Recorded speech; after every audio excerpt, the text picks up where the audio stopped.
Okay, so there won't be any martial arts in this. There will just be a story. So I can start packing shit up.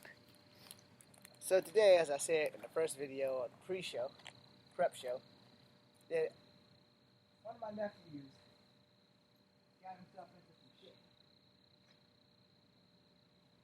Alright? And by getting himself into some shit, he has put me in a situation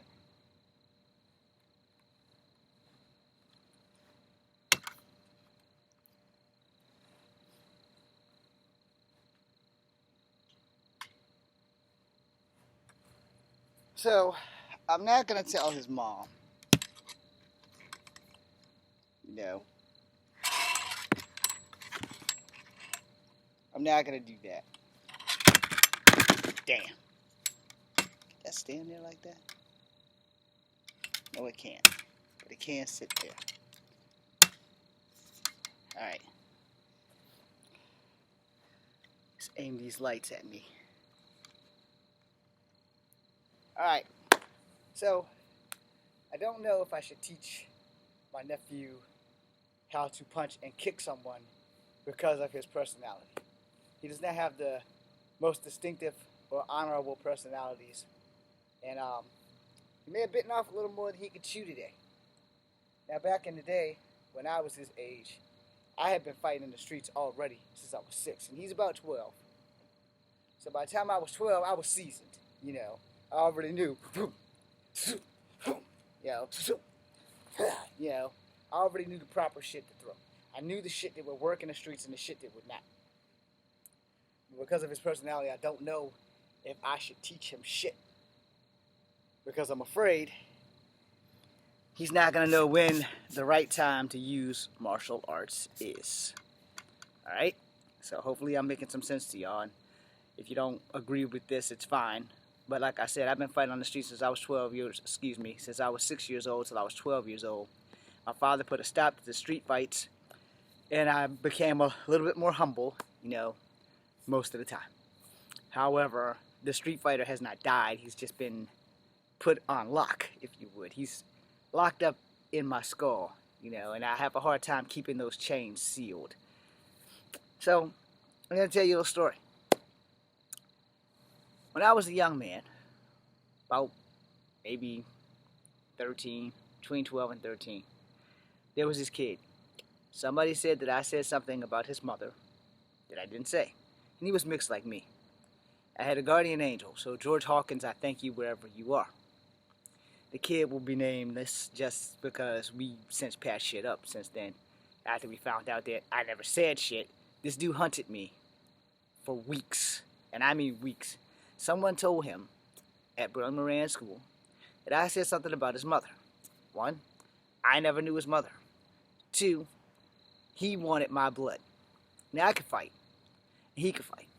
The difference was everybody was like, you can't beat him, James. You can't beat him. You can't beat him.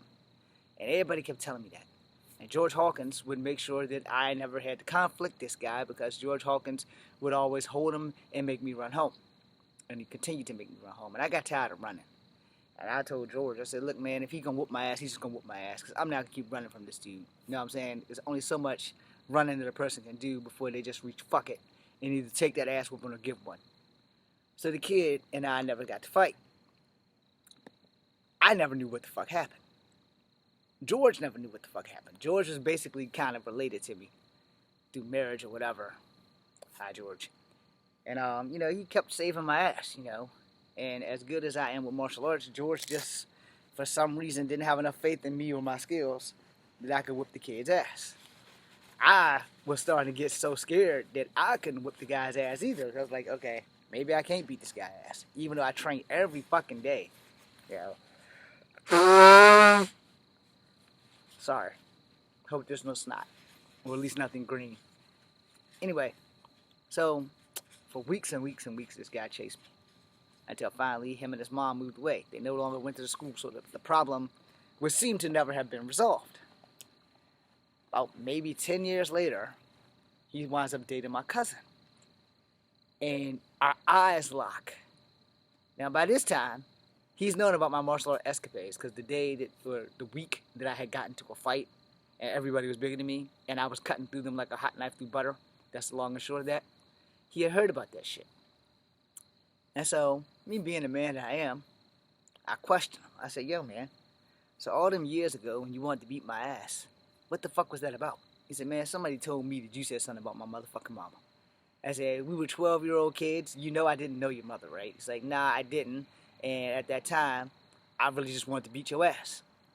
And he said, but, you know, maybe, because he said this out of his own mouth, maybe George wasn't saving me from him. He was saving him from me.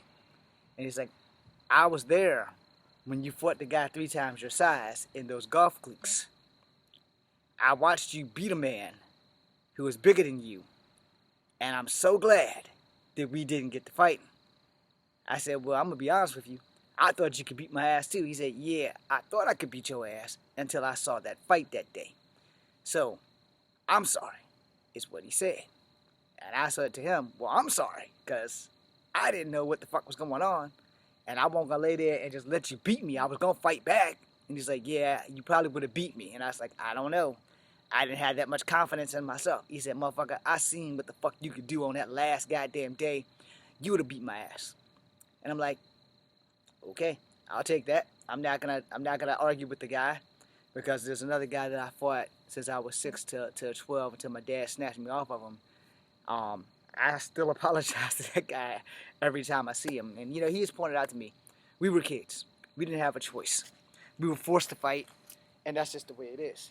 Now, with the kid that George Hawkins kept saving me from, that was a different ballgame.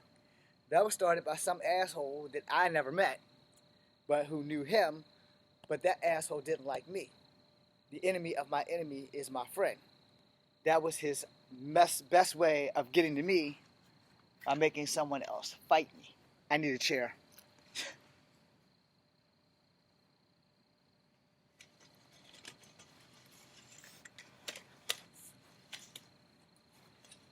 So, the moral is, you know, not everything that everybody tells you gets you to where you need to be. And that sometimes your enemy isn't really your enemy, it's just some misdirected anger at some shit that was never said. So we shook and made up, you know. We haven't spoken since, but we hadn't spoken before that either. But, you know, I was like, well, him and my cousin had broke up, so that's why we hadn't spoken since. I don't know where the guy is now, and I don't really care.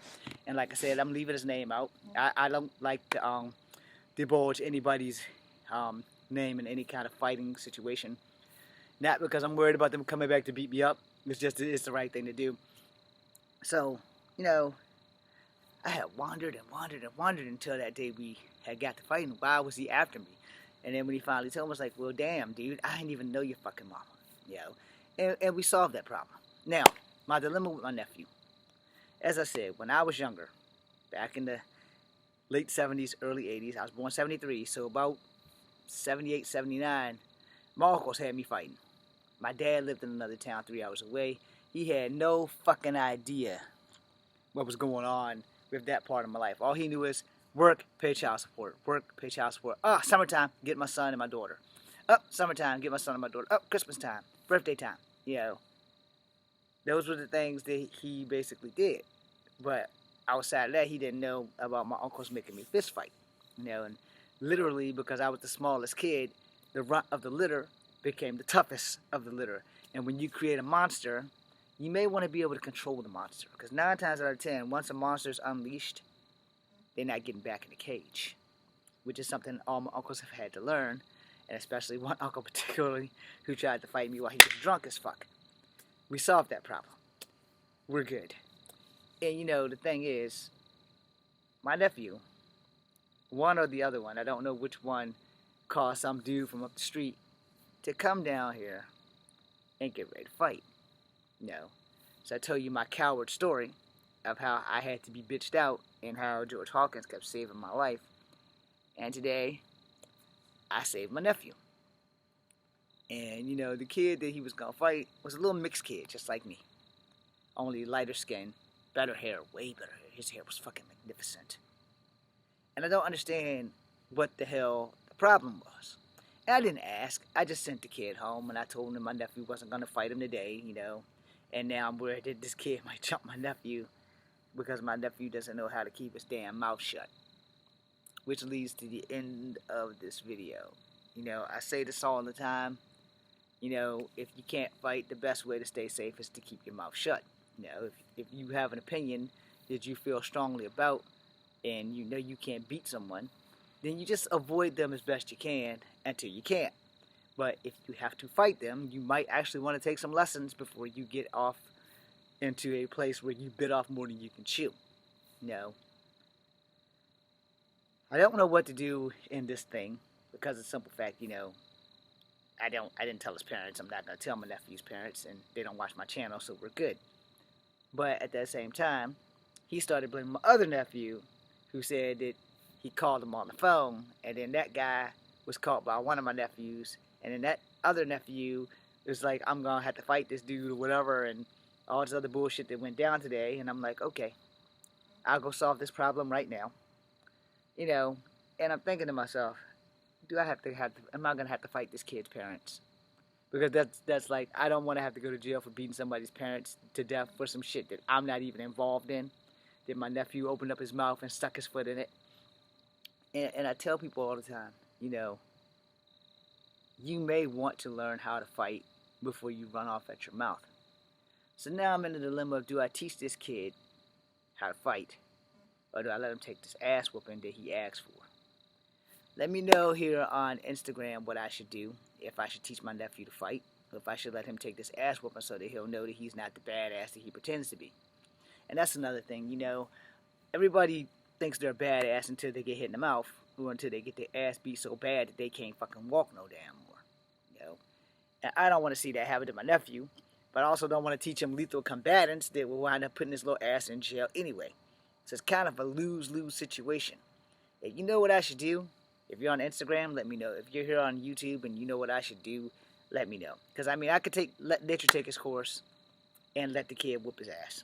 You know, straight up and down. Let both my nephews get their ass kicked for starting shit. You know? And that would be the thing that my father would have let me do because it would have taught me to keep my goddamn mouth shut. Or I would have learned how to fight. My uncles and them, on the other hand, they made sure that I knew how to fight. But the good news about me is I never, ever went out and started fights. Never. Never started them. I ain't got a problem finishing them, you know. And I've been jumped before on my job.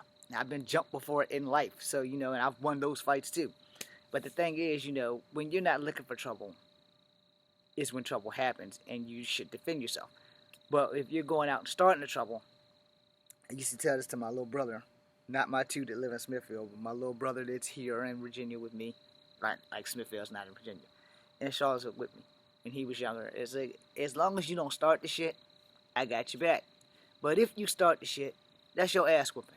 And I'm sorry if that sounds horrible and cruel, but if you start the shit, that is your ass whooping. Because you should not have got no shit started that you couldn't finish. Understand? Now you see the damn dilemma I'm in. Do I help him because he started this shit and he's not really a fighter, but he wants to be a fighter, or at least he thinks he's a fighter? Or do I just stay back and let him take this ass whooping so that he'll learn when and how and to keep his mouth shut? You know, when I was younger, before I got really, really good, I was taught knock, knock, knock a motherfucker out because I was scared that I couldn't beat him. And, you know, I literally knocked on a dude's door and knocked his ass down in the goddamn floor. You know, and it was what I was taught by the OGs over in West Haven. I don't want to teach him that shit because he might get shot, you know. And today, nowadays, with kids killing each other at a young age, the young lady that was a 6th grader, like last week, you know, so I'm thinking about shit like that, which is another reason why I don't want to teach this motherfucker anything, because he would be that one, you know. So what do I do? Let me know what you think. Thanks for watching. It's Kung Fu Advocate number 2, BCMU. Instagram.